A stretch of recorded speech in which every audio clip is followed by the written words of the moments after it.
للمتقین والصلاة والسلام علی سید الانبیاء والمرسلین خصوصاً علی افضل الانبیاء وخاتم النبیین ان اللہ وملائکتہ یصلون علی النبی یا ایہا الذین آمنوا صلوا علیہ وسلموا تسلیما اللہم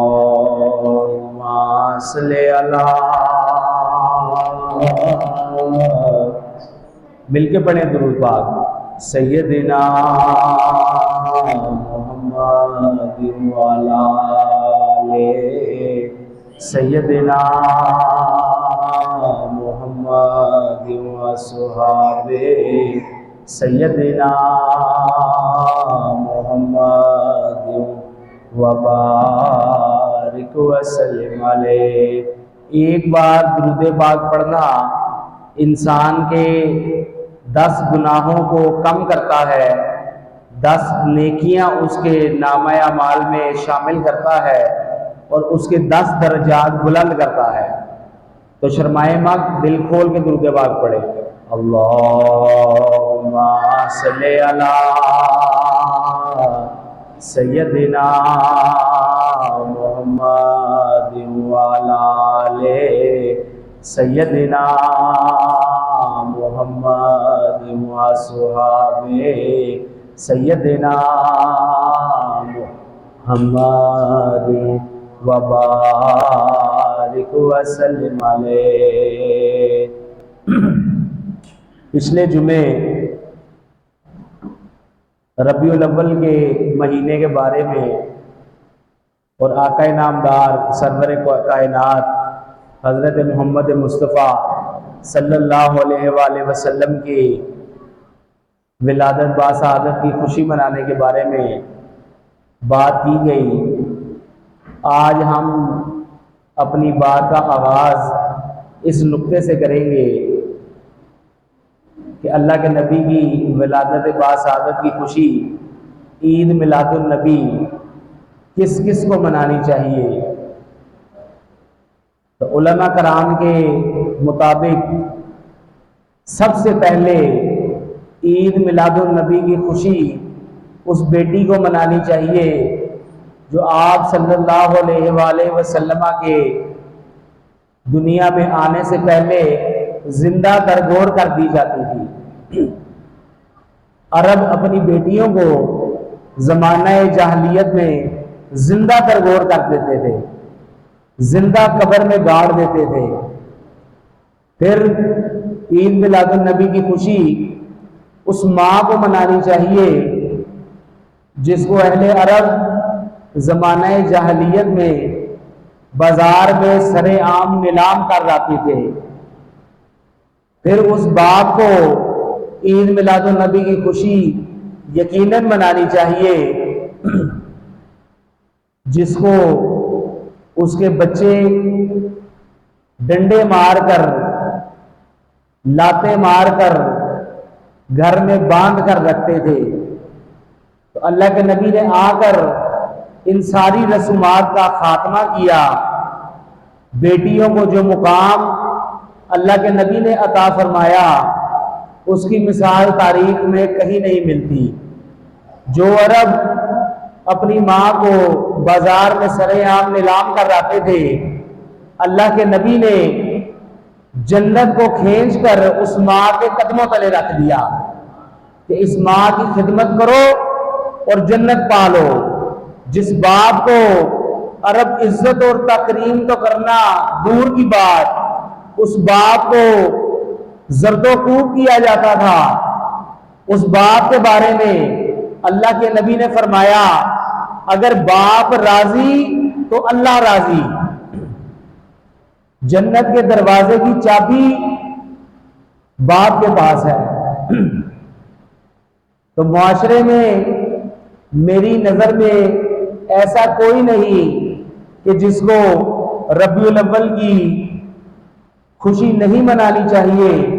انسان تو انسان جانور بھی اللہ کے نبی کی تعظیم کرتے ہیں۔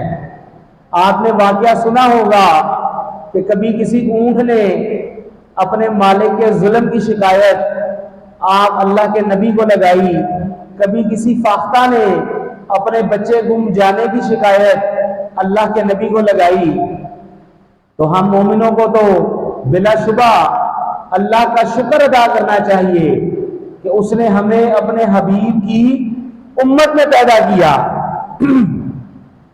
اور جہاں تک بات رہ گئی کہ جو بحث آپ سے کرے کوئی کہ صحابہ کرام نے میلاد نہیں منایا یا صحابہ کرام نے ایسے نہیں کیا، تو ان سے پوچھیں کہ کیا آپ صحابہ کرام والے اعمال کرتے ہیں؟ ایک صحابی نے اپنے باپ کا سر کاٹ کر اللہ کے نبی کی بارگاہ میں پیش کر دیا کہ میرا باپ آپ کی شان میں گستاخی کرتا تھا۔ ہے آج کسی میں اتنی جرت، کسی میں اتنی طاقت؟ یہاں تو اللہ کے نبی کی عزت کی بات آئے تو فوراً کمروں سے کمبل نکل آتے ہیں۔ سب نے وہ حدیث سنی ہے کہ کوئی شخص اس وقت تک مومن نہیں ہو سکتا جب تک میں محمد الرسول اللہ اس کو اپنی جان، مال، اولاد، ہر چیز سے زیادہ عزیز نہ ہو جاؤں۔ تو اس حدیث مبارکہ کے مطابق ہم اپنے اپنے ایمان کا ذرا موازنہ تو کریں کہ جب اللہ کے نبی کی ذات پر، آپ کی شان پر کسی قسم کی کوئی انگلی اٹھتی ہے تو ہمیں گھر سے باہر جانے میں کون سی چیز روکتی ہے؟ یا ہمارا مال، یا ہماری چھوٹی معصوم سی اولاد، یا ہماری جان؟ تو اگر اللہ کے نبی کی ناموس کی خاطر کسی بھی مومن کو یہ تینوں چیزیں یا اس میں سے کوئی ایک چیز باہر نکلنے سے روکے تو اس کو سوچنا چاہیے کہ اس کا ایمان کس نقطے پر کھڑا ہے، اس کا ایمان کس جگہ پر کھڑا ہے۔ ایسا نہ کریں کہ ہر جمعرات درود و سلام پڑھیں، محافل سے جائیں، عاشق رسول ہونے کے تمام ثبوت مہیا کریں، لیکن جب اللہ کے نبی کی ناموس کی خاطر نکلنے کی باری آئے تو صرف مولویوں کی ذمہ داری یا پگڑی والوں کی ذمہ داری۔ قرآن مجید فرقان حمید میں یا احادیث کے اندر کہیں نہیں لکھا کہ یہ دین صرف پگڑیوں والوں کا ہے یا یہ دین صرف مولویوں کا ہے۔ یہ دین اتنا ہی منبر پر بیٹھنے والوں کا ہے جتنا ایک راہ چلتے جوتے سینے والے موچی کا ہے۔ تو دین میں پورے کے پورے داخل ہونے کا حکم ہے۔ ہماری خوش قسمتی ہے کہ اللہ رب العزت نے ہمیں ایک دفعہ پھر ماہ ربیع الاول نصیب فرمایا۔ آپ ذرا غور کریں کہ اللہ رب العزت نے اپنے نبی کی ولادت کا مہینہ ربیع الاول ہی کیوں چنا؟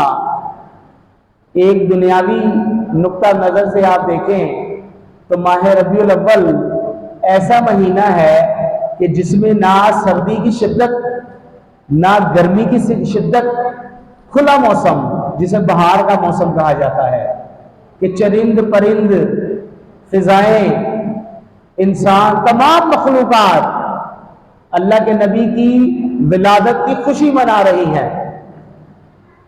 اللہ نے آپ کو رحمت للعالمین کہہ کر پکارا، اور رحمت للعالمین ہم قرآن کو جب تک سمجھیں گے نہیں، ہم اس نقطے کو نہیں سمجھ سکتے کہ یہ زمین، یہ پوری زمین، یہ ایک عالم ہے۔ اللہ نے قرآن میں فرمایا کہ ہم نے 7 آسمان پیدا کیے اور اسی طرح زمین کو بھی۔ تو علماء کرام نے کیا لکھا کہ یہ زمین ایک عالم ہے، اسی طرح کے 6 اور عالمین ہیں جہاں اللہ کی وحدانیت کی صدا بھی گونجتی ہے اور جہاں اللہ کے نبی کی شان بھی بیان کی جاتی ہے. تو یہ چیز ہم لوگوں کو سوچنی پڑے گی کہ اللہ کے نبی کا عشق، اللہ کے نبی سے محبت یہ کوئی برانڈ نہیں ہے، یہ مومن کے لیے ایمان ہے، مومن کے لیے جان ہے. اگر ہم اپنے نبی کی عزت پر پہرا نہیں دے سکتے، ان کی آنے کی خوشی دھڑلے سے نہیں منا سکتے، تو ہمیں اپنے ایمان کو از سر نو تعمیر کرنے کی ضرورت ہے. 14 اگست پہ پاکستان کا جھنڈا ہر گھر پر لہرایا جاتا ہے، اور جن کے صدقے سے یہ پاکستان مسلمانوں کو نصیب ہوا، ان کا جھنڈا لگانے پر لوگوں کے دلوں کو مرچیں لگتی ہیں. یہ چھوٹی چھوٹی چیزیں تو کسی بچے کو بھی سمجھ آ جائیں گی. ان چیزوں کے لیے قرآن یا حدیث سے کسی چیز کی اجازت یا کوئی سرٹیفکیٹ لینے کی ضرورت نہیں ہے. اللہ کے نبی کی آنے کی خوشی دل کھول کر منائیں. جس ملک کا ترانہ ہمیں اللہ کے نبی کے صدقے سے ملا، بھلا جب آپ ان پر درود و سلام پڑھیں گے تو آپ خود سوچیں کہ اللہ کے نبی نہیں سنیں گے؟ جبکہ صحیح بخاری میں اللہ کے نبی نے فرمایا کہ جمعے کے دن، باقی تو تمام دنوں میں فرشتے جو مومنین درود شریف پڑھتے ہیں، درود و سلام پیش کرتے ہیں، وہ فرشتوں کے ذریعے اللہ کے نبی کی بارگاہ میں پیش کیا جاتا ہے. لیکن جمعے کے دن پڑھا گیا درود شریف صحیح بخاری کی حدیث کے مطابق اللہ کے نبی خود سنتے ہیں. تو یہ کیسے ممکن ہے کہ ہم یہاں کھڑے ہو کر درود و سلام کا نذرانہ پیش کریں اور اس بارگاہ میں ہمارا ذکر نہ ہو؟ یہاں درود و سلام پڑھنے کے لیے مجھے 4 بندوں سے زیادہ بندے نہیں نظر آتے. کیا دنیا داری ہمارے لیے اللہ کے نبی سے زیادہ عزیز ہے آج کل؟ ہمیں اس چیز کو سوچنا پڑے گا، اس چیز پر عمل کرنا پڑے گا. آج ہم درود و سلام پڑھنے سے پیچھے ہٹ رہے ہیں، آنے والی نسل دین سے پیچھے ہٹ جائے گی. جب تک ہم انہیں درود و سلام کی فضیلت نہیں بتائیں گے، درود و سلام کی برکات ان کے سینے میں منتقل نہیں کریں گے، تب تک یہ سلسلہ آگے نہیں چل سکتا. بھلا اس چیز سے بابرکت چیز کیا ہو سکتی ہے جو اللہ اور اس کے فرشتے بھی کرتے ہیں؟ اللہ نے قرآن میں کیا فرمایا؟ میں اور میرے فرشتے نبی پاک صلی اللہ علیہ وآلہ وسلم پر درود و سلام بھیجتے ہیں. اے ایمان والو، تم بھی درود و سلام بھیجو. تو ان چیزوں کو سوچنے کی ضرورت ہے. مسلمانوں کو اپنے اصل کی طرف لوٹنا پڑے گا، اس کے بغیر گزارا نہیں، اس کے بغیر کوئی چارہ نہیں. لمبی لمبی نمازیں، لمبے لمبے روزے، لمبی لمبی زکوٰۃ، عمرے، حج، یہ سب منہ پہ مار دیے جائیں گے اگر اس دل میں اللہ کے نبی کا عشق موجود نہ ہوا. تو علم سیکھنا ہر مسلمان پر فرض ہے. یہاں میں ایک مزید چیز میں اضافہ کر دوں کہ اللہ نے کم و بیش 1,24,000 پیغمبر اس دنیا میں بھیجے جو اللہ کی وحدانیت اور اللہ کے آخری نبی حضرت محمد صلی اللہ علیہ وآلہ وسلم کی آمد کے بارے میں اعلان کرتے رہے ہیں. اس سے پہلے آپ کو ایک چھوٹی سی بات بتا دوں کہ محمد کا نام سن کر انگوٹھے چومنا حضرت ابو بکر صدیق رضی اللہ تعالیٰ عنہ کی سنت ہے۔ تو جب بھی آپ صلی اللہ علیہ وآلہ وسلم کا نام مبارک آیا کرے تو انگوٹھے چوم کے آنکھوں کو لگایا کریں اور درود شریف پڑھا کریں۔ یہ چھوٹی چھوٹی چیزیں ہمارے نامہ اعمال کو بڑی تیزی سے بلند کریں گی، بڑی تیزی سے اس میں اضافہ کریں گی۔ علماء کی صحبت کو نہ چھوڑیں۔ علماء کی صحبت چھوڑنے کا سب سے بڑا نقصان یہ ہے کہ انسان جو چھوٹا سا عمل کر کے بے شمار نیکیاں کما سکتا ہے، انسان وہ نیکیاں کرنا بھول جاتا ہے۔ جیسے سبحان اللہ کہنے سے، اللہ کا اور اللہ کے نبی کا ذکر سن کر سبحان اللہ کہنے سے جنت میں ایک درخت لگتا ہے، اور اس درخت کے سائے کی مسافت اتنی ہے کہ ایک عربی گھوڑا 7 دن دوڑتا رہے تو اس کے سائے سے باہر نہ نکل سکے۔ تو اپنے اپنے اندر تبدیلی لے کر آئیں۔ مومن کا ہر بچہ، ہر مومن منبر پر بیٹھنے کے قابل ہے۔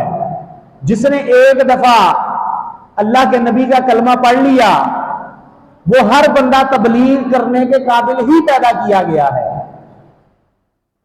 تو نیکی کے کام کی ترغیب دینا، برائی سے روکنا، یہ صرف منبر پر بیٹھنے والے یا مولوی یا پگڑی والے صرف ان کا کام نہیں، یہ چیز ہر مومن پر فرض ہے۔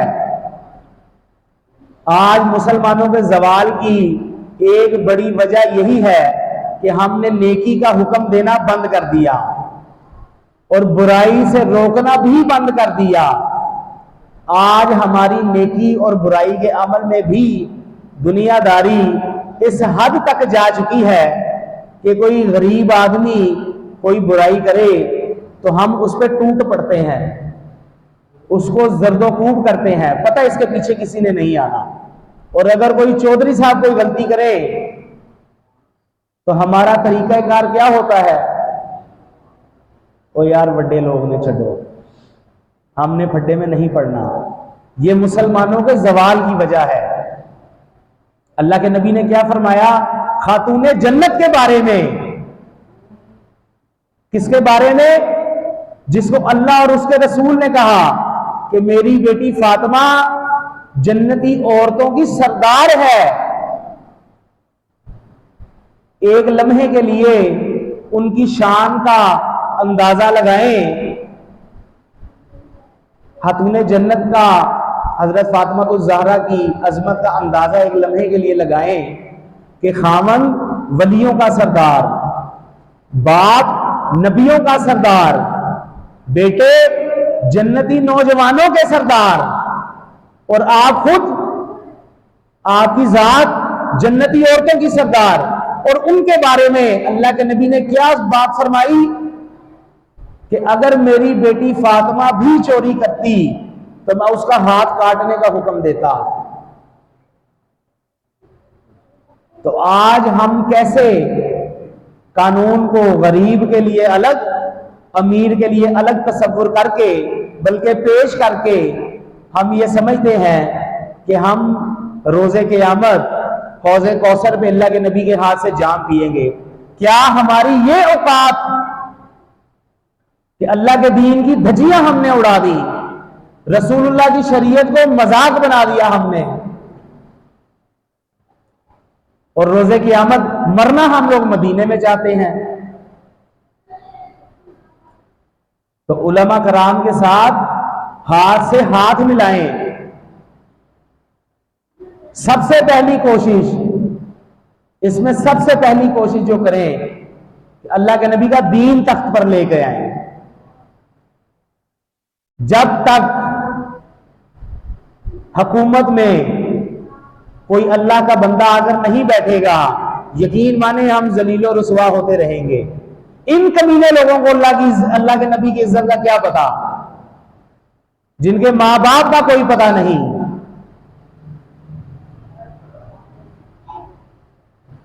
تو اس چیز کو خود سوچیں، کوئی بھی معاشرہ اس وقت تک ہدایت نہیں پا سکتا جب تک وہ اللہ سے ہدایت طلب نہ کرے۔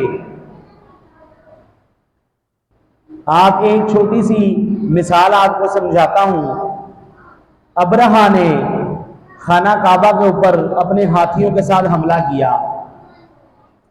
اللہ نے سورہ فیل میں فرمایا کہ ہم نے چھوٹے چھوٹے ابابیلوں کے ذریعے اپنے گھر کی حفاظت فرمائی۔ ایسا ہی ہے۔ دوسری طرف حجاج بن یوسف نے خانہ کعبہ پہ آگ کے گولے برسائے، اس وقت اللہ نے اپنے کعبے کی حفاظت کیوں نہیں فرمائی؟ کیونکہ اس وقت مسلمان حکومت میں تھے۔ اللہ اپنی چیزوں کی حفاظت اس وقت فرماتا ہے کہ جب اس کے ماننے والے حکومت میں نہ ہوں یا دنیا میں موجود نہ ہوں۔ تو آج مسلمان دنیا پر موجود ہیں، اسلام کی سربلندی کا جھنڈا ہمارے ہاتھ میں ہے۔ رسول اللہ صلی اللہ علیہ وآلہ وسلم کو اللہ نے دنیا میں بھیج کر نبوت کے ختم ہونے کا اعلان کر دیا۔ امام ابو حنیفہ رحمت اللہ علیہ سے ایک بندے نے پوچھا کہ میں آپ کو اپنی نبوت کی دلیلیں دینا چاہتا ہوں، نعوذ باللہ۔ تو امام صاحب نے کیا جواب دیا کہ جو شخص تیرے سے تیرے نبی